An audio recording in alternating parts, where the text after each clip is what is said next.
Salut à tous, c'est l'Agricoq, j'espère que vous allez bien. Cette semaine, je vais vous montrer ce qui se passe sous notre bâche noire que vous voyez sur notre silo, dès lors que l'on ferme le silo après l'ensilage. Allez, c'est parti!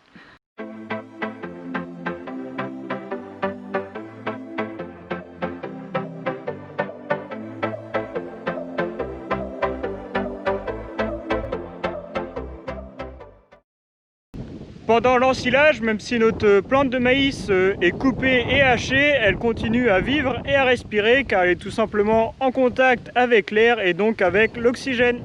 C'est pourquoi quand on fait un silo de maïs, il est vraiment primordial de bien le tasser. Et donc entre chaque couche de maïs en silage que l'on étale dans notre maïs, il faut rouler et rouler dessus pour vraiment chasser l'air un maximum de notre silo. Alors comment on bâche notre silo? Bon, à la ferme, nous on fait très simple. C'est vraiment ce qu'il y a de plus courant, je pense, sur les exploitations agricoles françaises. Donc on utilise une grosse bâche noire. Donc on met une bâche neuve tous les ans sur chacun de nos silos. Ensuite on utilise un gros filet comme celui-ci. Donc je ne sais pas si vous voyez bien.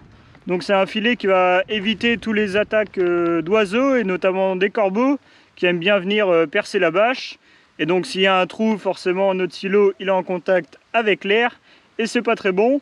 Et ensuite on va mettre des gros boudins. Donc je ne sais pas si vous les voyez bien. Donc c'est des boudins qui sont chargés en cailloux, donc ils sont lourds. Et on va en mettre tout autour de notre silo pour bien plaquer la bâche et le filet contre le maïs. Et pour finir, on va rajouter des pneus sur le haut du silo. Comme ça, on est sûr que notre bâche et notre filet va bien rester au-dessus de notre silo de maïs.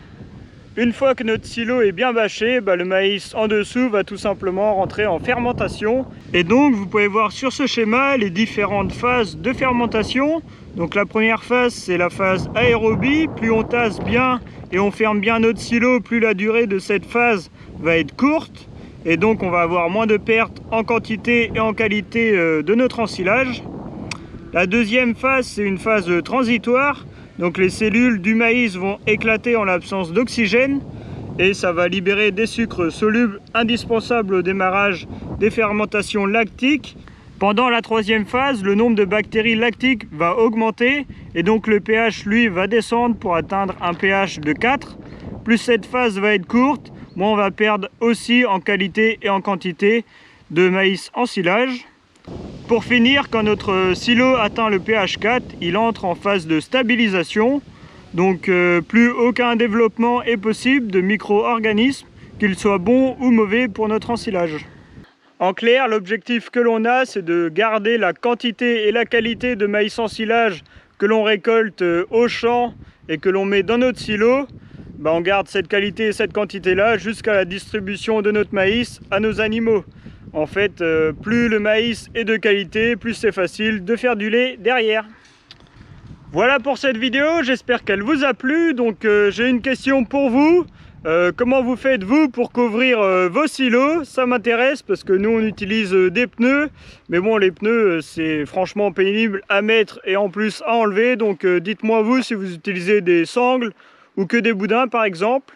J'espère que cette vidéo vous a plu. N'hésitez pas à lâcher un pouce bleu si vous avez aimé la vidéo, à poser vos questions dans les commentaires et je vous donne rendez-vous la semaine prochaine pour une nouvelle vidéo. Ciao!